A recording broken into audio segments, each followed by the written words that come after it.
Good afternoon. Welcome to Pareto Securities Energy Market Presentation. I'm Nadia Martin Wiggen, energy analyst here at Pareto, and we're going to talk about the latest impacts of the Ukraine-Russia war and developments in the coal, oil, and gas markets as of this week. It is currently Thursday before the Easter holiday vacation next week, 7th of April 2022. I would like to remind you all that are listening live that there will be time for Q&A at the end, so please submit your questions during the presentation so that they will have come up on my screen so I have time to read them and answer them at the end. Okay, so kicking off our presentation. Well, we've had a few of these presentations, and unfortunately the Russia-Ukraine war continues to rage on and is looking ever more complicated. We last had a presentation 2 weeks ago when we talked about how Russia could potentially escalate the offensive because things are not going according to plan. The Blitzkrieg has definitely not occurred. What has happened since then is we have seen a pullback of about 1/3 of Russian troops from the KO area. But the world is increasingly witnessing that there have been atrocities committed there to the Ukrainian people. As a result, even without Putin's escalating to use biological or chemical weapons, the EU, the US, the West has gone back to the drawing board to discuss what further sanctions can be brought onto Russia. At the same time, when we look at what Russia is doing, the troops have now consolidated more strongly in the southeast part of Ukraine to the Donbas region, and there is increased expectations that Putin will focus on getting a quick win in time for May 9th of this year, which is the celebration of the defeat of the German Nazis, according to the Russian calendar, because it was a time change. And so he can declare victory. Time will tell what will develop in that region, but in the meantime, the West is increasingly feeling that sanctions thus far are not effective enough because Russia has not retreated and the war is turning ever uglier. So what has happened this week? Well, we had the EU meet, and we had even the Germans suggesting that perhaps all energy should be put on the table for sanctions. So that would include coal, oil, and even gas. What has been decided thus far? Well, the first point has been that coal will be sanctioned. No more coal exports from Russia into Europe. The US had already taken this step, right, into the European Union. On points 2 and 3 for oil and gas, these have not yet been sanctioned, but discussions have carried on into today, and unfortunately, as this war is likely to drag on, they will come under discussion further. But let's break it down, starting with the coal market. We're starting with conclusions today. Sanctioned Russian oil can be replaced. When we look at the global coal market, Russia exports 18% of exported coal. The largest coal consumer in the world is China. China is also a very large coal producer. The world's largest producer, however, is Indonesia in terms of thermal coal, and Australia in terms of metallurgical coal. When we look at the impact on Europe, though, it is really the thermal coal aspect that is the bulk of what we are talking about in terms of effects. So while Europe will then has now agreed that they will no longer take Russian coal, there are alternatives, specifically in terms of producers in the short term. We have the US. Last year, the US increased exports of its coal to Europe, especially in the fourth quarter when the energy market was getting increasingly tight. Initially, the US market was actually hoarding some of that coal, but we believe that it is unnecessary this year for the US to hoard as much. So there will be more available to Europe.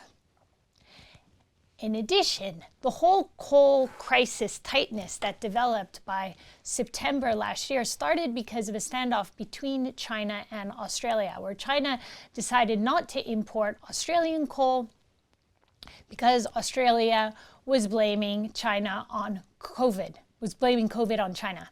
So as a result, that created a dislocation in the market, and then China had to pull coal from other sources.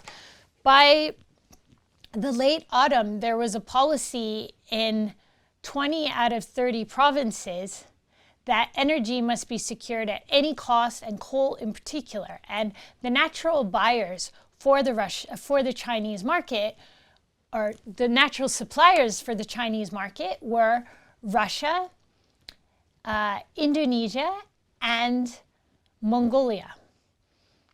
However, Russia had already committed to supplying coal to the European Union and to India in particular, and Japan, and therefore did not have freely available coal to send to China. So that's why we didn't see this trade flow happening.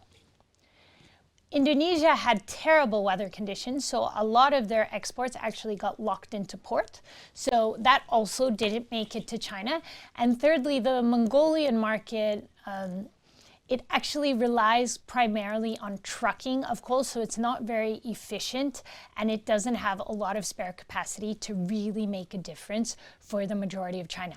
As a result, China ramped up coal production, took away all the quotas that had been put into place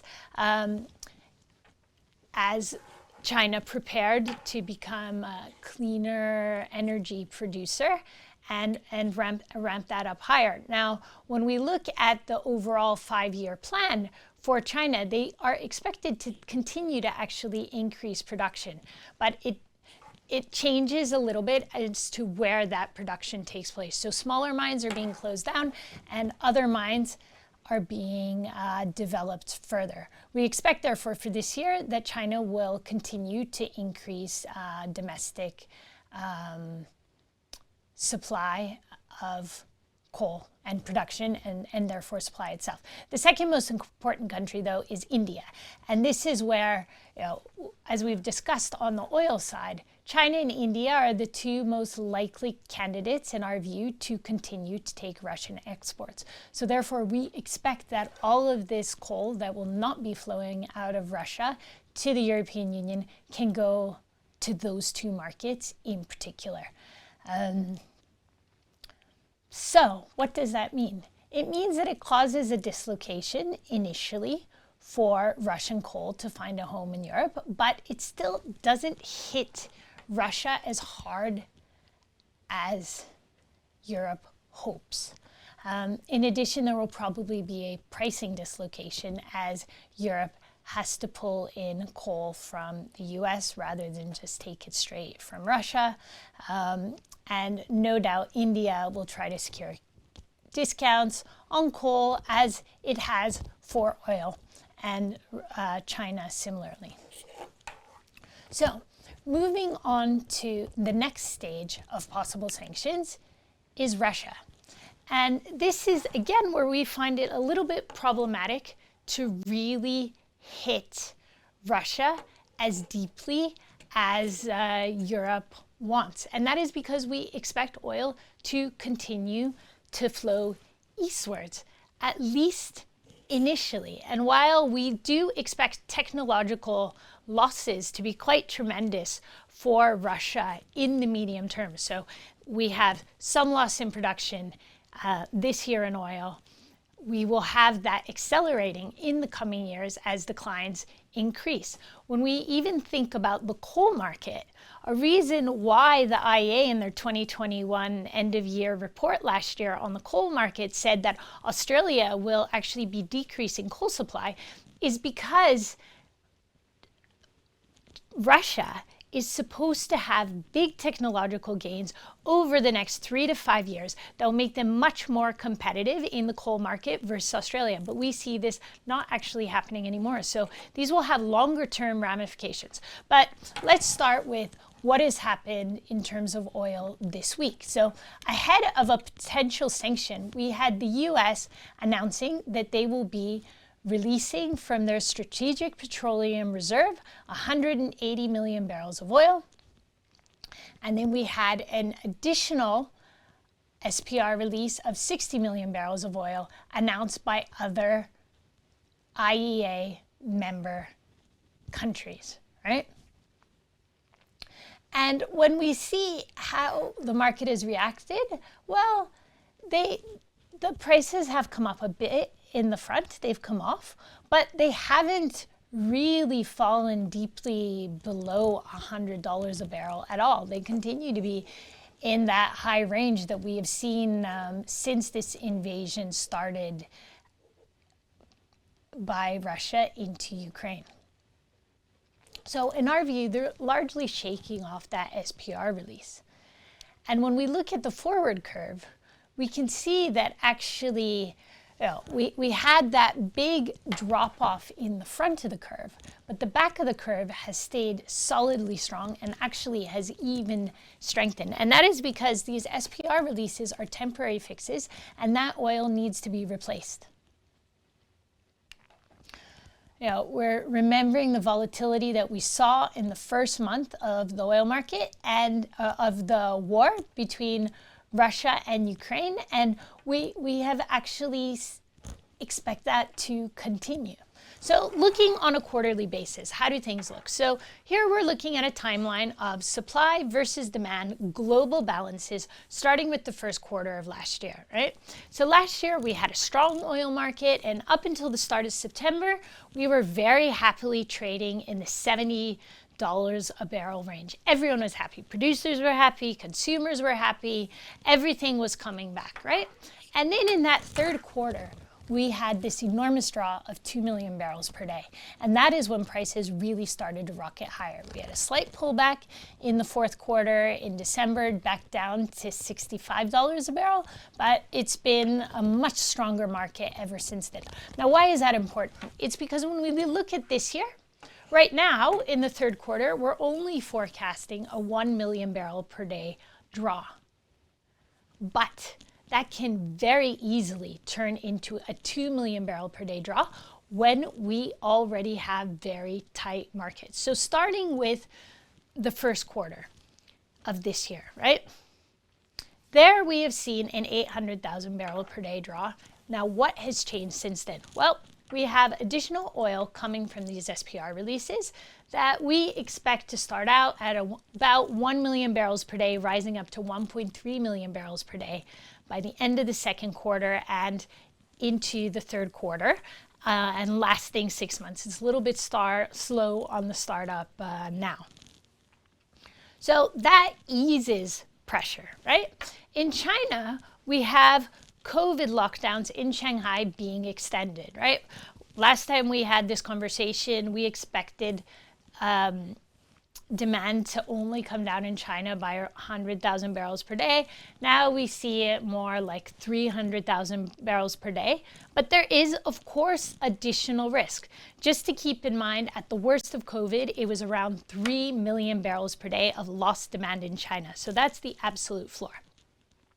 Now looking at additional potential losses due to Russia. In Russia, we still expect 1 million barrels per day of production losses in the second quarter. Only 1 million barrels per day. Why is that? Well, first of all, when we look at the export programs that have been set for April for Russia, they're very high. Part of this is, of course, a backlog of what has been produced. And part of it is that we now see that India is happily declaring in the market that they will continue to buy Russian oil.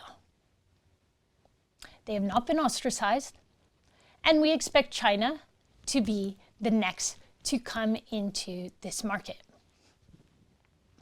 Now, the IEA, in comparison, expects 3 million barrels per day of Russian production to fall already in the second quarter. We find that to be very, very steep. That would include having not just Russian oil be sanctioned by the European Union and the West, that would be a complete Russian embargo in our view. Up to now, we haven't seen production fall that much yet, and that is because Russia is still utilizing some of their floating storage. That when this war first broke out, we discussed with FGE Energy, who estimated it's between 50 and 80 million barrels of storage capacity. And now, given how the market has behaved, we think it's around 80 million barrels per day, 80 million barrels of storage capacity there. So that has been filling at a rate of 1.7 to 1.8 million barrels per day, which leaves around 45 days of total capacity. So this is where, if we do not see that arb to Asia increasing and that buying in China happening in the next 4 to 6 weeks, then yes, Russian production will have to come down further. When we look at the third and fourth quarters and into next year and the coming years, this is when we see actually Russian production accelerating in terms of its decline. We expect initially China to go all in on buying Russian oil at this steep discount and making the most use of it and refilling its SPR at the same time as the US is basically taking out a third of its SPR in order to maintain a lid on prices. So in terms of our price forecast, what do we think?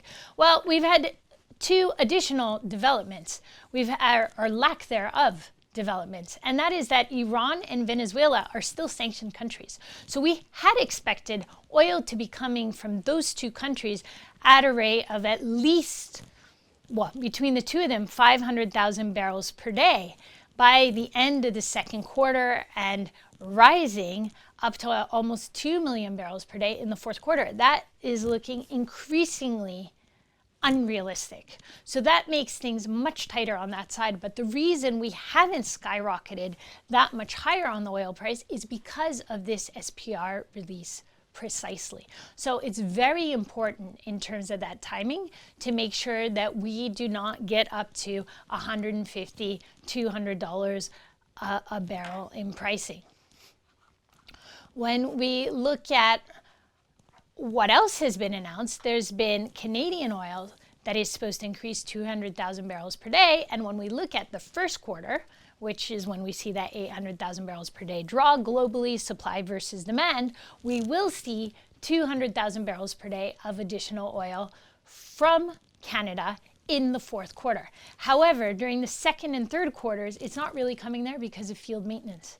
And so that is helping to alleviate prices in the fourth quarter, but it doesn't help in this crucial short-term period. So this is where the government of the US and governments in the world have taken the view that rather than have price destroy demand, they're looking at putting policy forward to try to curtail that extreme situation and maintain a healthy recovery.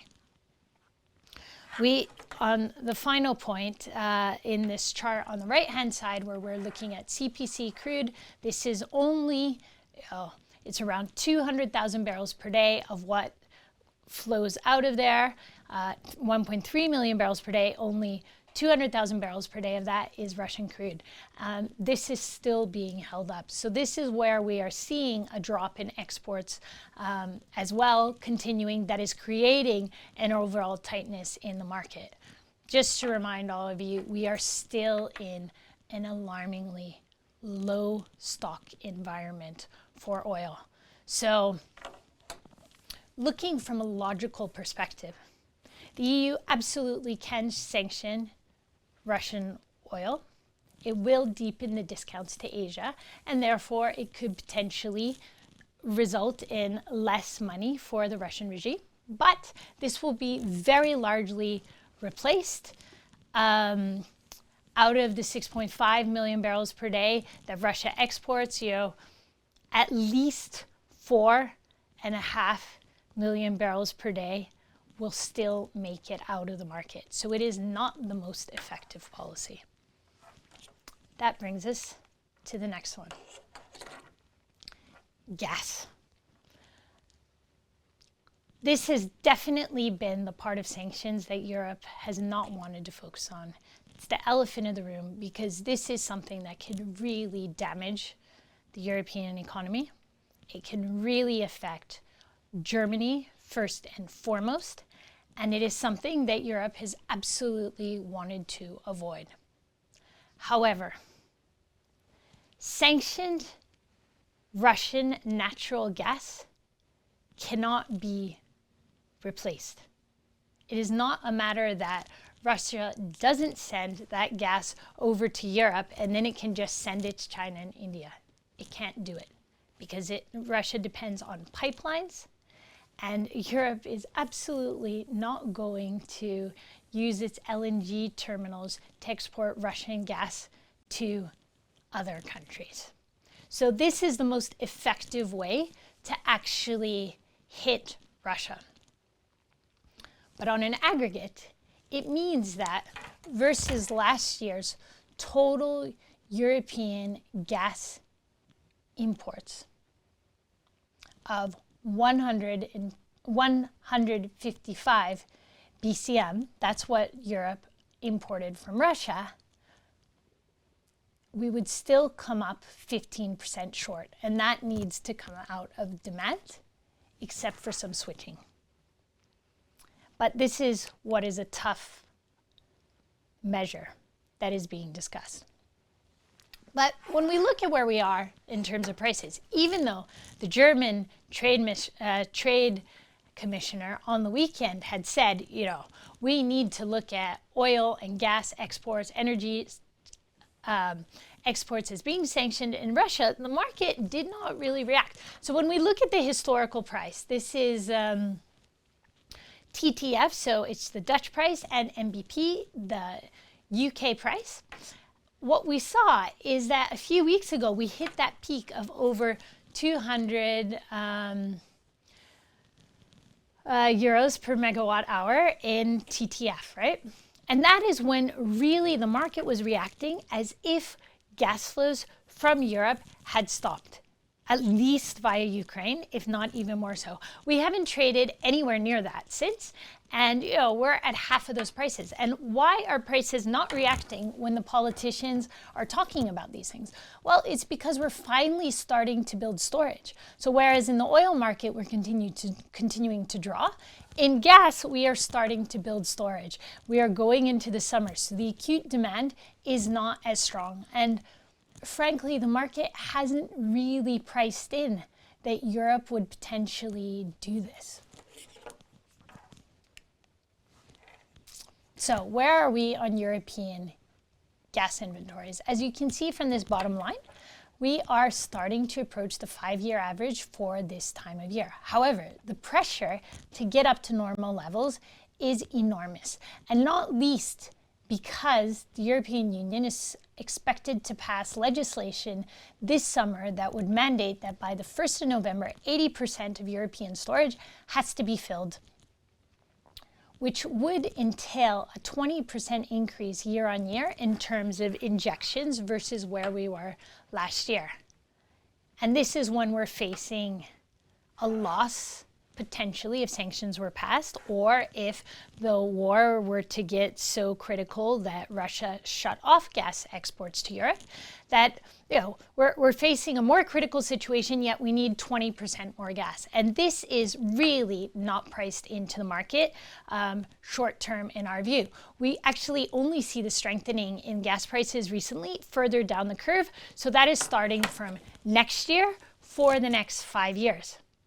So the market has decided that, okay, Russian gas is going to move out of Europe, but it's going to be a gradual process. And then Russia will build pipelines to China, and Europe will increase imports, especially from the US. So when we look at where Russia is on the global market, Russia supplied 18% of the world's gas last year. 64% of that was for domestic use, and about 1/3 of that was exported. Now, when we look at the Russian gas exports here, 80% of them went to Europe. This is pipeline gas exports, right? In the previous slide, we were also looking at LNG exports. So here you can see that domestic demand is huge. Then we have that followed by pipeline exports. And then finally, we have the actual LNG exports. So they're a much smaller percentage. Oh, sorry, wrong direction on the slide. So it's 80% of Russia's gas exports. And when we think about Russia's contribution in terms of barrels of oil equivalent per day, it's about 4 million barrels per day of oil. So this is very important and a huge cash stream for Putin in this war effort. Now, however, Rystad Energy did a very good study in which they compared how these sanctions would hit Europe, because it's not an even distribution. In Western Europe, it would have the least effect in terms of supply. In Eastern Europe, it would have the greatest effect, but Eastern Europe is the one pushing the most for these sanctions. And then Southern Europe falls in between. So starting with Western Europe, what is going on there? We've all heard that Germany is 40% dependent on Russian gas. That is correct. However, pipelines do exist that can be reversed and that can bring natural gas to Germany from LNG terminals. There's also the ability, as Europe is doing, to increase production. So we see that at about 8 BCM coming from Netherlands, UK, and Norway this year, right? Then when we look at that LNG potential, this is especially limited by what is regasification potential in Western Europe. So what we've seen recently is that LNG imports in this last week hit 300 MCM per day, and that is based on the regasification capacity in Western Europe, including the UK and Northern Europe, right? So that's where we are in terms of the limits. What does that leave in terms of falling short? About 10 BCM versus last year's overall natural gas supplied to Europe, right? 3% swing. Not great, but not so enormous. We have Belgium already this week is planning, their legislature is planning to ask the citizens to self-sanction themselves, well, not self-sanction, to self-limit the amount of electricity and natural gas that they use in an effort to say this is how you can actually help Ukraine. We see that Belgium in particular, though, hasn't utilized all its LNG import capacity. And this is also when we think about the potential of having these sanctions brought in. Now, from our view, given this alarming situation, things are not happening quickly enough. And this is where policy may need to come first to stimulate the change in behavior, to stimulate those imports, to bring back the gas to Europe before we're actually in a critical situation come next winter. So much better to build all that up now. And this is where the timing of these sanctions are quite important. Having said that, right now, Germany has only built up 26% of its gas storage versus that 80% target. So this is where we can understand why Germany is trying to postpone it week by week. But we must remember, we are still at Putin's mercy in terms of the amount of gas that is sent into Europe. Therefore, absolutely all import capacity needs to be utilized. Now, when we look at Eastern Europe, here we can see a big shortcoming. And that shortcoming is 54%, even if we brought in everything possible. The LNG potential on imports is into Poland and Lithuania, and that's only about 3 BCM. And that's it. So the rest needs to come from somewhere, right? This Eastern European slide, though, also includes Ukraine. So it's not only the European Union, but it is everyone east of Russia. So what Eastern Europe wants is these sanctions because they're very scared of Putin's war machine. Poland in particular does not want Putin to feel he has any kind of success in Europe to then push on further into Western Europe or further west into Europe. And this is the main reason Poland opposed Nord Stream 1 and especially Nord Stream 2, is because once those pipelines became obsolete through Poland to secure natural gas exports to Europe, then he could trample all over the Poles. So this is actually quite problematic. However, we do have pipelines that can flow in a reverse order back to Eastern Europe and be shared from Western Europe. The problem is that, of course, then that 3% decline comes down more steeply in Western Europe. So this is the ongoing discussion. Now, the other major country besides Germany that has been very opposed to these sanctions has been Hungary. Hungary just re-elected their very pro-Putin head of state, Orban, and they have stood against this. How historically, though, within the European Union, Poland and Hungary have kind of behaved together. However, Poland now, of course, is in a very anti-Putin position. We do not think that Hungary will continue to align towards Russia or go closer to Russia, because they would really risk getting kicked out of the European Union, because Poland is not going to protect them. They have a lot of issues with free speech and other things like that that are already raising the eyebrow of a lot of the other European countries. So on the Eastern European side, they might view this as absolutely necessary to have a secure future for the coming years. Yes, this year will be painful. Next year will probably be painful, but it's much better than living in the shadow of an aggressive Russia.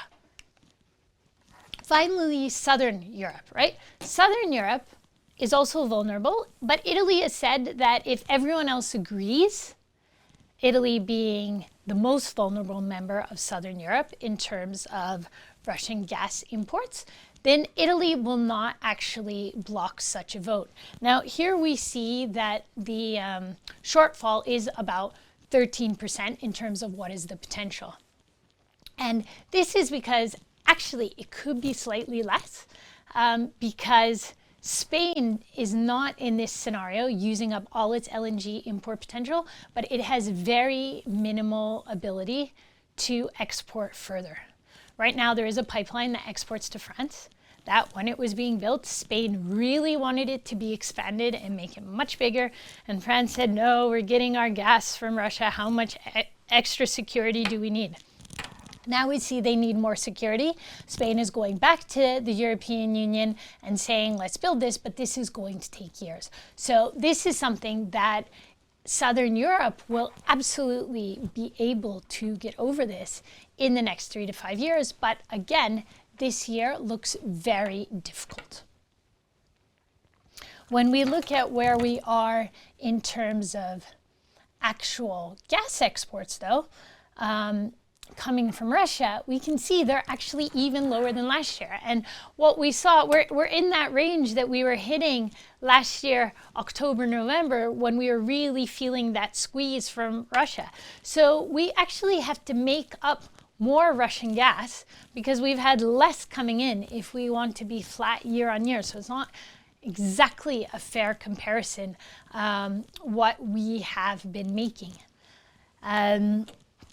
So this is where it is very difficult. And this is absolutely, in our view, not really priced into the market. But even if Europe doesn't sanction Putin and Russia in terms of gas, this can still absolutely come down if Russia feels it has nothing to lose. And this is where the policy and the political argument is we might hit extremely high gas prices by the winter, where it's an absolute panic situation and we are really vulnerable for our citizens, perhaps it is much better to deal with the high prices now, pull in everything we can from every other source, and gradually fill when we don't have that immediate acute demand.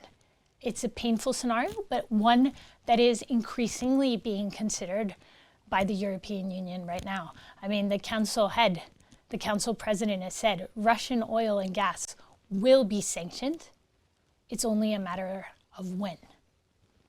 Now, the market, as I said, has interpreted that to be in several years. We see an increased risk that it will happen maybe this year. And this is where if Putin also were to escalate in the war tactics in terms of chemical weapons, biological weapons, things like that, this would be another way to really push Europe. Given the choice of having more demand destruction and a recession versus boots on the ground against a nuclear power, it seems that Europe would opt for the former at this stage. Again, pointing out that this is where we are on LNG imports. So as an average in January, they were very high, actually. They were approaching that absolute capacity that we see.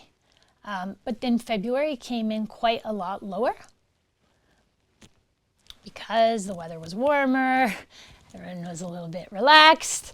Now they've started to come up again. And this is where we really expect them to continue trading. Here's a wonderful chart created by Kepler that really shows what is at stake for various Russian importers. And this is where you see Germany really standing out versus the others, that they really have to build up that import level storage injection. You know, they're followed by Italy, which again, Southern Europe, different side of things. Then you have the Netherlands, France, and Austria, all very, very vulnerable in terms of where they are. So as I explained earlier in the presentation, here we can see that, you know, the prices in the most recent way, that's the orange, have really come down at the far left side of the curve. So that's the immediate spot price because the market isn't seeing that risk.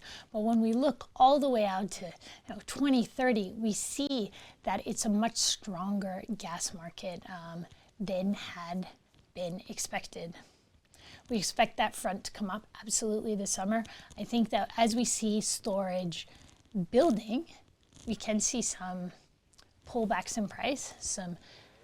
However, in order to bring in additional LNG and build up that storage, we're going to have to see higher prices. So what does that mean? That means an extremely volatile natural gas market. So what is the solution? Europe absolutely needs to minimize exposure to natural gas. And this is when we look at, power generation, so important, right?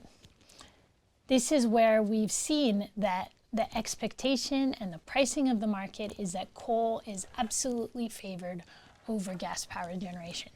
The light blue line, the bright blue line, is the running cost of gas plants, and the navy blue line is the running cost of coal plants.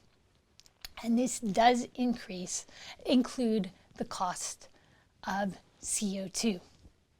And what we can see is when we had that extreme peak, that spread was very, very wide.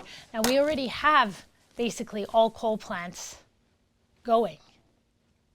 Next, most likely will be mothballed coal plants that will be brought on.